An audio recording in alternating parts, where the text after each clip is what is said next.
Hello and welcome. I'm Nick Griffin, Vice President of the Alliance for Peace and Freedom. I'm joined today in the Vox Box by, on my right, Athanasios Konstantinou, MEP from Golden Dawn.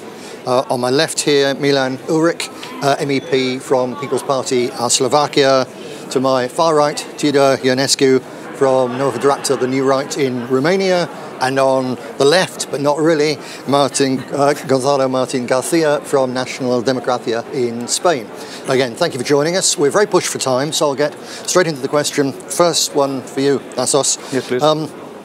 Erdogan, the president of Turkey, has threatened that unless the European Union give him lots of money and accept him invading part of Syria, then he will take revenge by opening the doors and letting 1 million or more migrants into Europe. Do you believe that this is a serious threat, and what will happen in Greece if it is? First of all, I have to confess that Mr. Erdogan is a very cunning politician. Therefore, never I trust him what he says. He can do whatever he wants according to his strategic planning.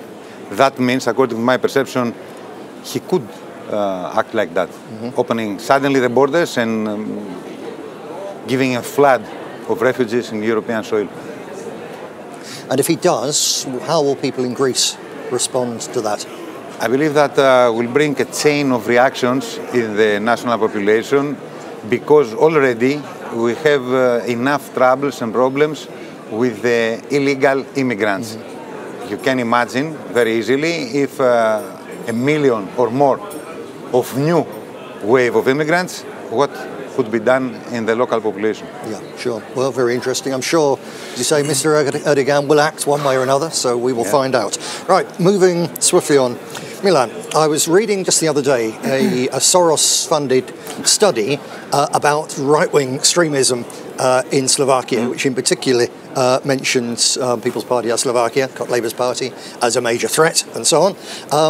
But they said that Slovakia is particularly Russophile. Why is for British people and so on, we tend to think still of Czechoslovakia. So why is the Czech Republic really very liberal and leans towards the West, whereas Slovakia has a powerful nationalist movement and this healthy tendency to stand towards traditionalist Russia rather than the liberal West? I think the main difference between Slovakia and Czech is that in Slovakia we are more Catholic people than in Czech Republic, so naturally we are more conservative than they are. But regarding to the study of Soros Foundation or university or whatever it is, of course they are paid to write such things, so it's obvious they publish those things that we all are Russophiles and so on. Actually, the public mood in Slovakia is that most of or majority of the people is positively inclined to the Russia because of historical relations. Of course, when you look at the history, Slovakian people, I don't talk about the government, but about the common people, in the biggest conflicts, they always tend to stay on the side of the Russia or on the side of Slavic nations, whether on the side of, for example, United States. Of course, it's natural because United States are far away and their ideology and everything is completely different than in our culture. So for us, the Russia is a natural ally. Although we have some doubts about the current Russian policy, but generally we find the Russian as our friends. We consider it as friends. Good. Okay, thank you for that. Tudor. Yes. In regards to Brexit, Boris Johnson has signalled that if he gets the sort of Brexit he wants, that Britain will be open for mass skilled immigration. So he's saying we're not going to have Africans who don't have any qualifications, but don't worry, we're going to have lots of migrants coming in to do things such as work in the health service. Now, my wife works in the health service. I know a lot of the nurses that she comes across are Romanians. These are young Romanians now living in Britain and having families in Britain.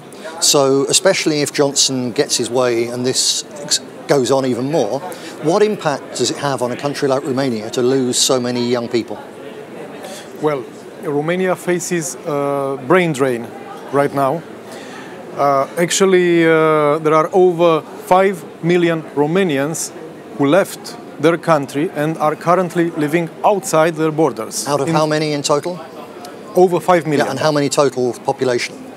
We have in Romania 23 million. Wow. We used to have in Romania 23 million, number 7 in the European Union in terms of population and territory. We also have 3 million in the Republic of Moldavia. We are, let's say, over 30 million nation. But this is not the issue.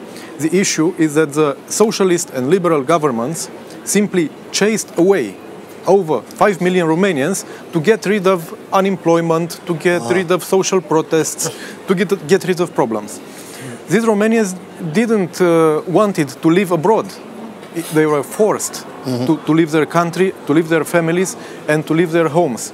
And we, Partidul Noua Dreaptă, as a nationalist party, want to bring back these Romanians from the UK, from Italy, from Spain, from everywhere, because their future must be in Romania.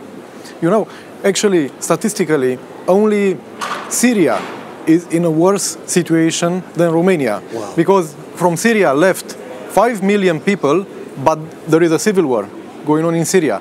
And in Romania, 5 million Romanians left, and there is theoretically peace. Sure. Well, don't worry. I'm sure most of our viewers understand and definitely sympathise with the real Romanians. We're running very short on time, so I'd like to give you, now the two MEPs will be used to this, you have 1 minute. The 60 seconds ration of democracy in the parliamentary chamber that you get here.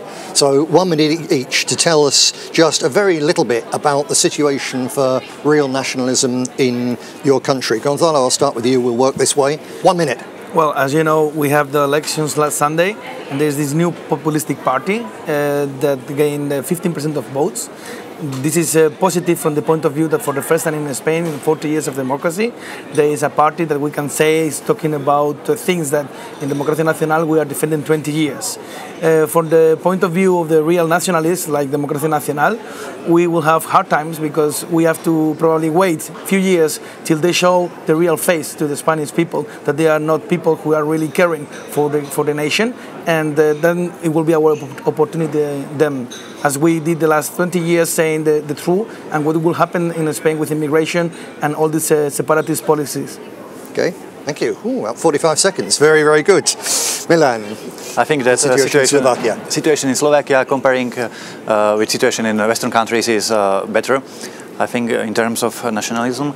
But however, there is still a lot of people to be convinced to open their eyes, because they are, of course, blindly believing information from mass media. You know, and of course, they, according to this information, we are all extremists and we are bad people, and people who don't check facts, who don't check or who don't know us personally or don't care about our party, about our program, they tend to believe such information.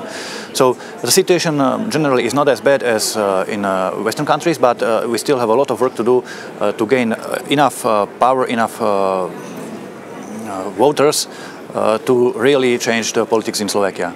Thank you, and thank you for your party, for Mr. Labour and so on, for being an inspiration to nationalists all over the world. Let's go next to Tudor. We'll finish with one of the grand old men of European nationalism. Tudor, the situation in Romania, very briefly. Well, nationalism definitely is the only ideology that protects the nation. Liberalism, socialism, and other ideologies definitely work against our nations. In Romania, for instance, we had during the past 30 years, since the fall of communism, only socialist and liberal governments. Nationalists have never been in power. Nationalists have never been in government. So right now we have a liberal government. Next year we will have local elections in June and parliamentary elections in November. We will definitely run in these elections. We will try to form an alliance. We are currently doing this, talking about this and doing this. And we have no doubt that Romanians will head towards this nationalist alternative for Romania, which is the only true alternative. And by the way, is the only alternative for the 5 million Romanians to come back to Romania. Thank you very much. Again, Romania has a very special place in the heart of nationalists all over the world who admire the memory of the captain, and we wish you all the best. So, finally, we'll close by giving 2 minutes or 1 minute 30 to one of the old fighters of Golden Dawn and the fight for Greece. Athanasios, over to you. I'll use the privilege you offered me just now to express my deepest feelings about our struggling fatherland.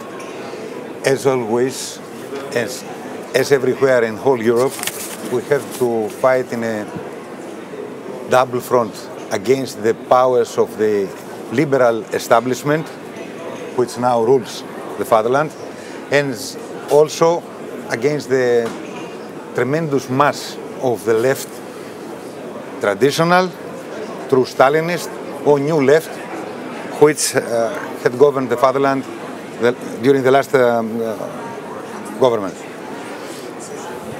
I believe that all comrades and all our friends know that the movement is under tremendous pressure due to a almost 5-year judicial persecution, which till now we couldn't afford, all the pressures and all the effects they had upon us.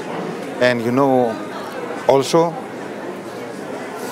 the missing of our fallen comrades who were executed by the red criminals. Thank you very much. We're absolutely spot on time. So thank you for you for joining us today. Thank you to comrades from Spain, Slovakia, Britain, Greece and Romania. We all work together and we'll look forward to seeing you again.